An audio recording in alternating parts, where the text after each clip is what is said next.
도토의 이야기 나라.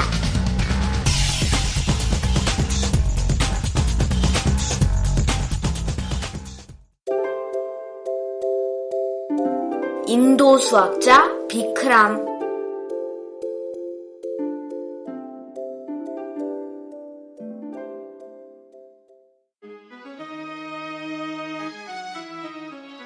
지금으로부터 1000년 전, 인도에는 비크람이라는 젊은 수학자가 살고 있었어요. 당시 인도는 지구상에서 가장 수학이 발달한 곳이었죠. 비크람은 그런 인도에서도 최고의 수학자로 촉망을 받는 젊은이였어요. 숫자를 이용한 계산과 이론에서는 비크람의 실력을 따라잡을 사람이 아무도 없었죠. 인도의 대학에서 여러 학생들과 함께 수학을 연구하던 비크람은 어느 날 문득 세상 구경이 하고 싶다는 생각이 들었어요. 인도에서 태어나 한 번도 도시 밖을 나가보지 못했던 비크람은 연구실에 갇혀 매일매일 숫자만 들여다보고 있는 자신의 생활이 답답하게만 느껴졌죠.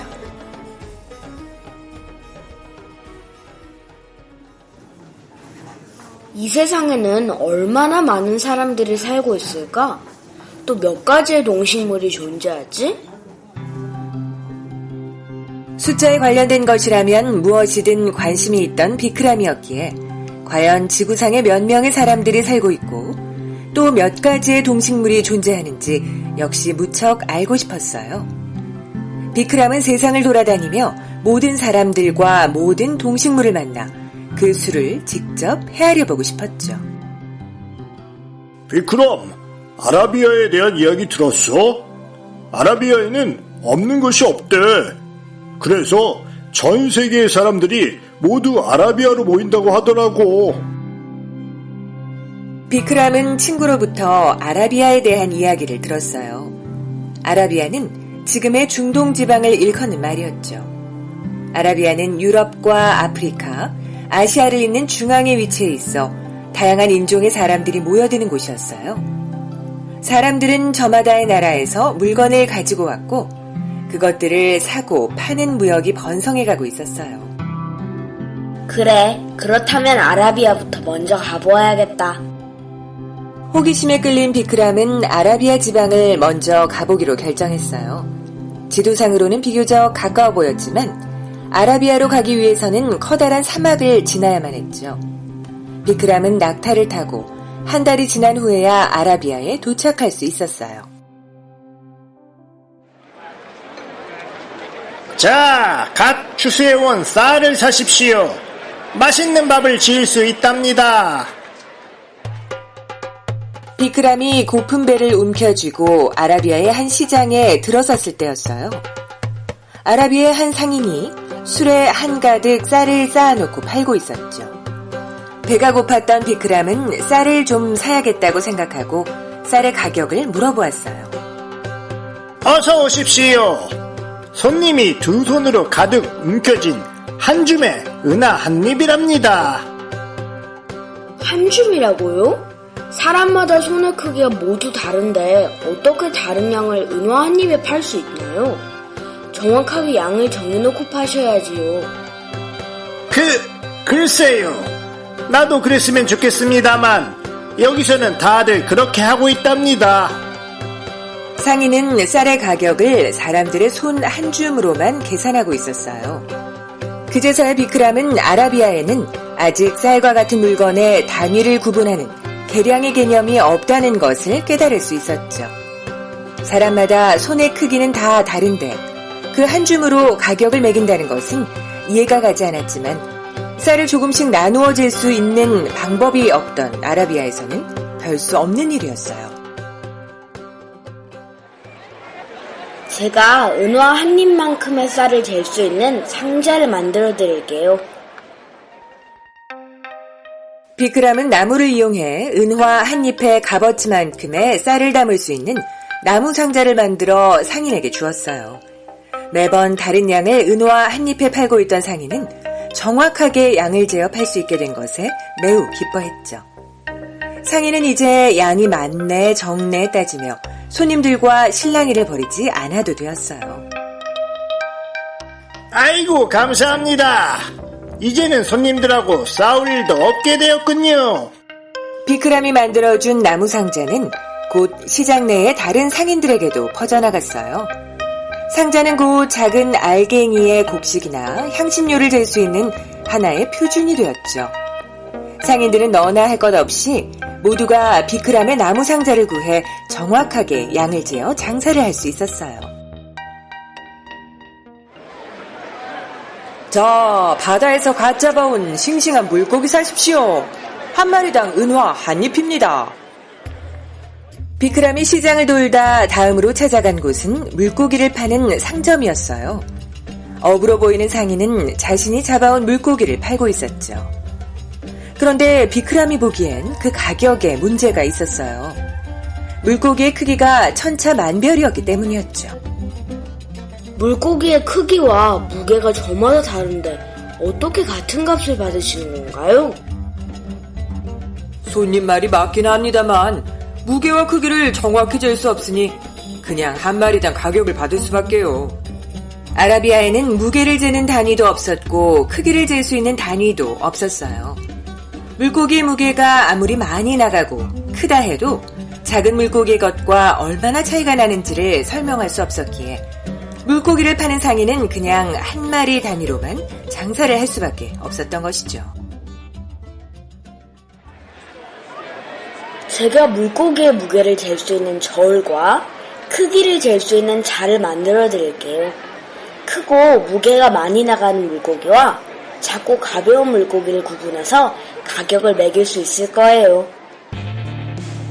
비크람은 인도의 수학 지식을 이용해서 쌀과 같은 곡식의 양을 잴 수 있는 방법뿐 아니라 무게와 크기를 잴 수 있는 방법을 아라비아에 전달해 주었어요. 지혜로운 비크람으로 인해 그 후 아라비아의 무역은 정확한 계산과 거래를 통해 더욱 번성해 나갈 수 있었죠.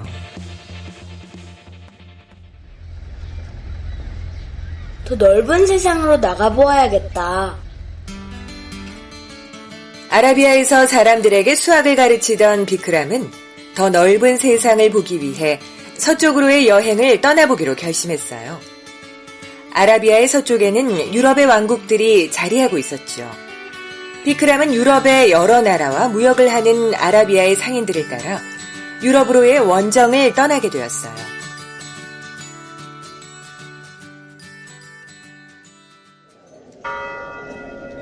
올해에도 가장 빨리 그리고 가장 정확하게 수를 세는 사람에게 상을 주는 숫자 세기 경연대회를 열도록 하겠노라. 비크람이 아라비아의 상인들과 함께 유럽의 어느 왕국을 지날 때였어요. 왕국에서는 성대한 축제가 벌어지고 있었죠. 왕국의 임금님은 축제 행사로 숫자 세기 경연대회를 열고 있었어요. 바구니에 수천 개의 완두콩을 넣어놓고 가장 빨리, 가장 정확하게 세는 사람에게 큰 상을 주는 대회였죠. 똑똑해 보이는 왕국의 사람들이 앞으로 나서 완두콩 세기에 도전했어요. 사람들은 시작 신호와 함께 완두콩을 하나씩 꺼내 옮기며 숫자를 세고 있었죠.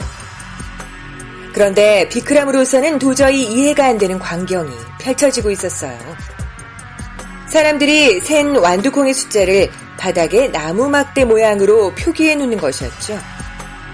몇 개 되지 않을 때는 문제가 되지 않았지만 완두콩의 숫자만큼 그려진 나무 막대 모양은 너무 촘촘하고 비슷해서 그 숫자를 세는 것이 문제가 되었어요. 또 바닥에 그려놓은 모양은 쉽게 흐릿해지자 헷갈리기만 했죠. 저 사람들은 왜 숫자를 쓰지 않고 막대 모양으로 표시를 하는 거지? 비크람은 사람들이 세기 쉬운 숫자를 놔두고 막대로 수를 표시하는 것이 이해가 되지 않았어요. 그렇지만 비크람은 곧 그 이유를 알 수 있었죠.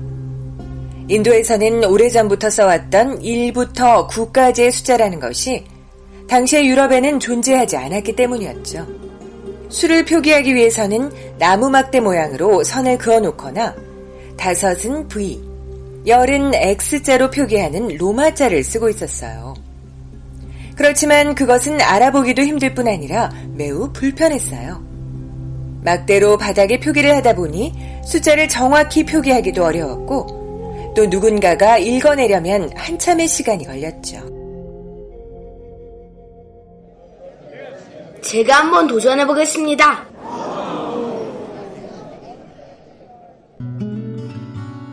비크람은 왕국의 사람들을 비집고 앞으로 나가 숫자 세기 경연대회에 참가해보기로 했어요. 비크람은 다른 사람들과 달리 막대로 수를 표시하지 않고 완두콩의 수를 정확하고 간단한 숫자로 적어 보였어요. 유럽 사람들로서는 처음 보는 글자들이었죠. 그렇지만 비크람의 셈법은 매우 정확했고 비크람의 설명을 들으니 막대 글자 대신 1, 2, 3, 4와 같은 숫자를 적는 것이 훨씬 편리하다는 것을 깨달을 수 있었죠. 비크람은 숫자라는 것이 제대로 존재하지 않던 유럽에 최초로 숫자를 전파한 사람이었어요. 과연 놀라운 표기가 아닐 수 없구나. 아라비아에서 온 상인이 정말 놀라운 것을 가지고 왔도다. 유럽 사람들과 임금은 아라비아의 상인들과 함께 나타난 비크람이 아라비아 사람이라고 생각했어요. 비크람은 1부터 9까지의 숫자와 함께 숫자를 더하고 빼고 곱하고 나누는 것까지 가르쳐 주었죠. 사람들은 모두가 감탄하며 간단하고 정확한 숫자의 매력에 빠지고 말았어요. 저 아라비아의 사람에게 큰 상을 내리도록 하겠다. 그리고 그가 가져온 수를 세는 문자는 아라비아에서 온 것이니 아라비아 숫자라고 부르도록 하거라.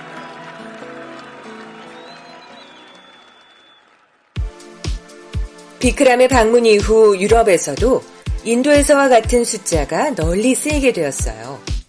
간단하게 표기할 수 있는 비크람의 인도 숫자는 실생활에서 많은 문제를 해결해 주었고 수학과 과학 분야의 학문 발달에도 커다란 기여를 하게 되었죠. 그 후로 1000년의 시간이 흐르는 동안 비크람이 아라비아와 유럽에 전파해준 숫자는 전 세계로 퍼져나갔어요. 덕분에 우리나라를 포함한 아시아와 아프리카, 남극과 같은 극지방에서도 인도의 숫자를 쓰게 되었죠. 그렇지만 여전히 사람들은 처음에 유럽 사람들이 그랬던 것처럼 1부터 9까지의 숫자가 인도가 아니라 아라비아에서 전파된 것이라 잘못 생각하고 있어요. 그래서 사람들은 아직까지도 지금 쓰고 있는 숫자를 일컬어 아라비아 숫자라 부르고 있는 것이랍니다.